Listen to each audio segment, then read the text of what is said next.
Howdy folks, welcome to another beautiful day out here in West Vancouver. It's about 5:30 in the afternoon, it's grey, it's misty, it's a little bit of rainy. We had a bit of sunshine today, but apparently our atmospheric river is arriving tomorrow, so the big rain is coming.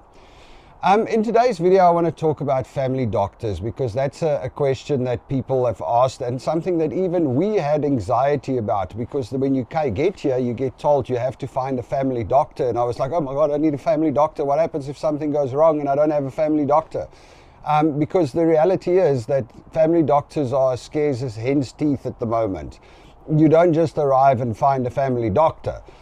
Most of them have got waiting lists, so you're going to put your name on a list and hope that they will call you back. It took us 8 months, I think. I can't remember exactly, but it took 8 months before the doctor phoned back and said, oh, I have space. And you know, we went through a little bit of that anxiety. What do? We don't have a family doctor. Coming from South Africa, your doctor was your first point of contact because you did not want to go to any of the hospitals. You couldn't just rock up at any of the private hospitals. And you couldn't just go, you know, the public hospitals. I mean, you don't want to go to Barra or Joburg Gen. People go there to die. So, you know, we were also a little bit anxious about finding a family doctor because in South Africa, your family doctor or your house doctor is the person that's your first point of contact. He's the guy that's going to take care of you immediately. It is slightly different over here in the sense that you know, here you can go to the hospital or the walk-in clinic and you're still going to be okay. But anyway, before we go there, what I've done is for this one, I did a little bit of research. I actually went onto some medical website and checked what are the benefits of having a family doctor, because to be honest, I was wondering myself, and I have a family doctor. So let's start at the beginning or the top of what they say. The first thing is they say, well, your family doctor knows your family history, and because he knows your family history, he can make more accurate diagnosis because he knows you and he can take care of you better, which is a very valid point if your family doctor knows your family history. But since we are immigrants, I've just arrived here. The family doctor does not know my family history. He is starting to build up a history, granted, but he does not know my family history. So that whole point of having the family doctor that knows your history, kind of a moot point, I guess. Yes, he is going to start building up a family history, but at the same time, you know, if he starts building it today or he starts building it 6 months from now, I don't think it's going to play a major dramatic role somewhere in life, you know. The reality is we are probably going to move in a couple of years and then we're going to need another family doctor. So I'm not too worried about that one specifically. The second thing that they say is that your family doctor saves you money. And I'm not sure how, because the thing is you've got free medical or free healthcare here. So I think the family doctor just costs the government more money. No, I'm just kidding. The reality is that, look, when you have a family doctor, and he does it, our family doctor does it. When we go there, he's like, hey, I think we should run blood tests on you, just check that everything is still fine. I think you should run, I mean, remember he had me wear a blood pressure cuff for a day because when I was at his office, my blood pressure was a little bit on the iffy side. So he's like, hey, no, we got to test you. So they do a lot of preventative medicine. When we were back in South Africa, me and Belinda went once a year for a full checkup. Now, there in South Africa, you have to pay for that and it costs you money. Here, the family doctor continuously, whenever you interact with him, he would send you to do a few things and he would check a few things, you know, and that is beneficial. But once again, if it starts 6 months later than today or 8 months later than today, I doubt that it's going to have a giant influence on your health. It's just, you know, it's a good to have, but it's not like essential. Take it that way, you know. If you're feeling sick or you're not feeling well, you can always go down to the clinic or the hospital and they will take care of you. Another thing that they say why you need a family doctor is because the family doctor will refer you to good specialists if something is wrong, because obviously, you know, it's like when I was there and I needed to do the for the hemorrhoids, he was like, well, I'm going to refer you to this specialist. So theoretically, according to the website, the family doctors will know the better specialists.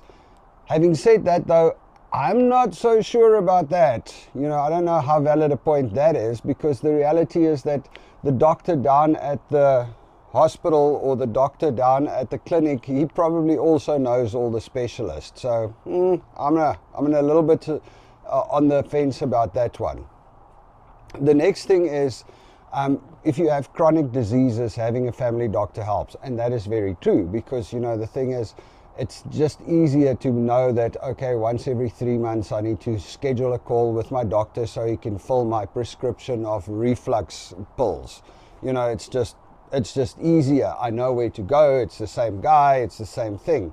But you can also have your script filled at the walk-in clinic. You can also have your script filled at the hospital. You can just go there because your medical records in Canada, because of the universal healthcare, your medical records are available for all the doctors to see. So if you go there, the doctor can also give you a prescription. You don't have to go to your family doctor. It's easier, it's more comfortable, but it's not essential. So it's not going to really cause you trouble if you don't have a family doctor. The other thing they say is that a family doctor can give a quick and accurate diagnosis. I think that kind of hits back to where the family history thing, because he knows you, he knows your health generally. Does it carry a lot of merit? I'm not so sure, because I'm pretty sure that yes, the family doctor knows you, but he doesn't know me because I'm fresh. But at the same time, I'm not so sure that he also just looks at the charts and the notes and everything that's on your file. So I'm pretty sure the other doctor sees the same thing.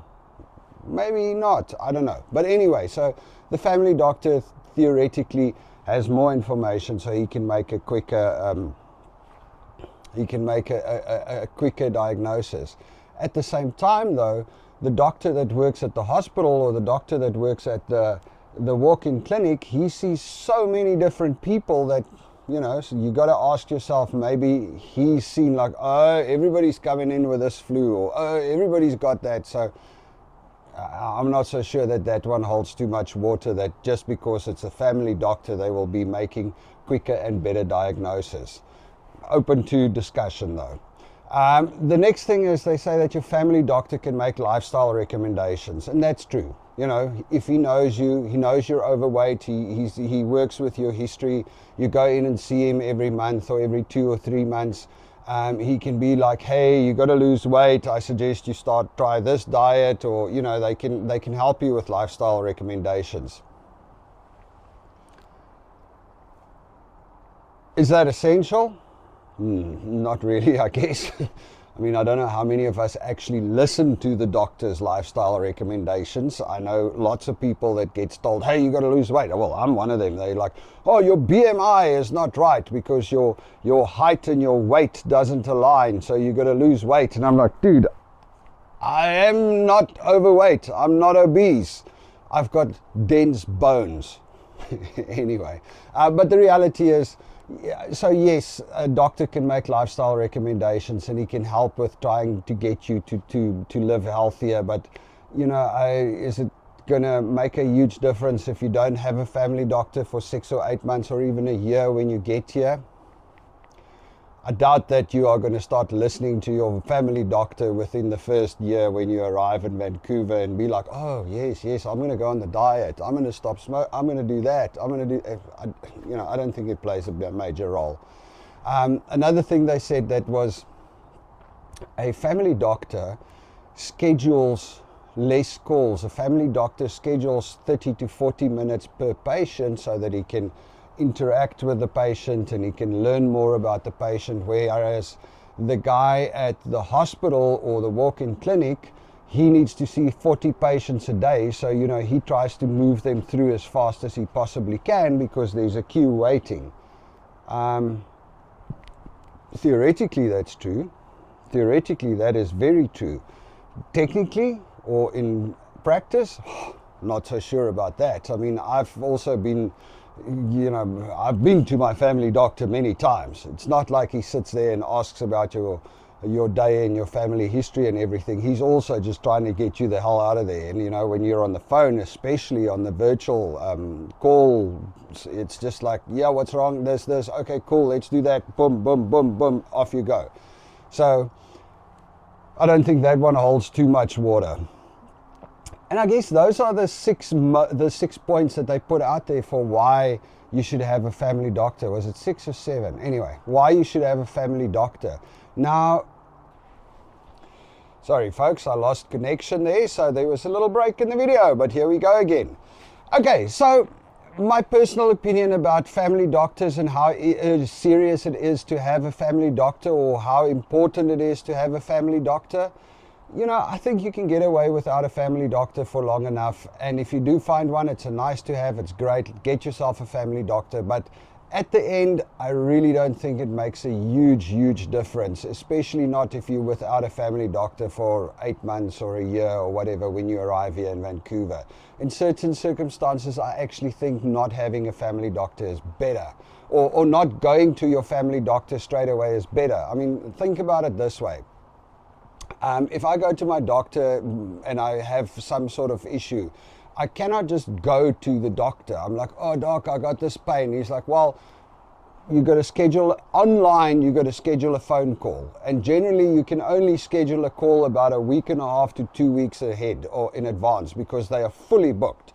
So now I schedule the phone call and I speak to the guy and I'm like, oh, well, this is the problem. And he's like, okay, we need to check something, you need to come in, or you need to get blood tests done. And then what he does is he sends you a paper, or he lets you come in. And when you have to come in, that means you need to schedule another in-person visit to his rooms now. So you go to his rooms, you arrive there, but it's only a week or a week and a half again later, because that's when he has time. So then you go there, he checks you out and he's like, okay, cool. You need to do blood tests, or you need to do a sonar, or you do need to do a x-ray or whatever.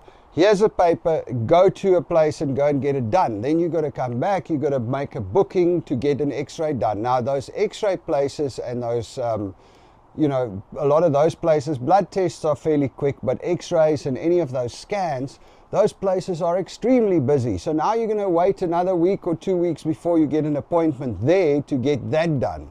And then when you have that done, the results takes a couple of days to go back to the doctor. And then when it gets back to the doctor, you need to schedule a call with the doctor again, or they let you know that you need to schedule a call to get your results. So, I mean, it's a very long, protracted process. It just takes a long time. Whereas if I go, and we had it once, Connor had to get sonar or something done to check something out.